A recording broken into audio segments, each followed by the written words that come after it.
In this quick video, I am going to show you how to export 4K video in DaVinci Resolve 19. If you found this video helpful, then please consider subscribing my channel to help me reach 1000 subscribers. So firstly, we need to open settings, and here make sure to select your timeline resolution according to your video footage. So my video footage is 4K, that's why I have selected my timeline resolution to 4K. If you have 1080p footage, then you need to select this option, which is 1920 by 1080. But I have 4K footage, that's why I am going with 4K here. And also make sure to select your timeline frame rate according to your footage as well.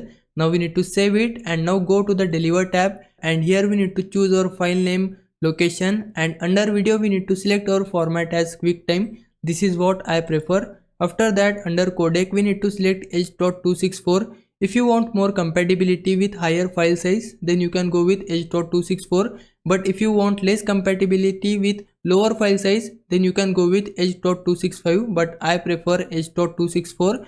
And then under encoder we need to select it as auto, and you can leave your resolution and frame rate according to your timeline. And under our quality we need to select restrict to and make your bitrates as 60,000. This works perfectly fine. And then tap on add to render queue and render your footage.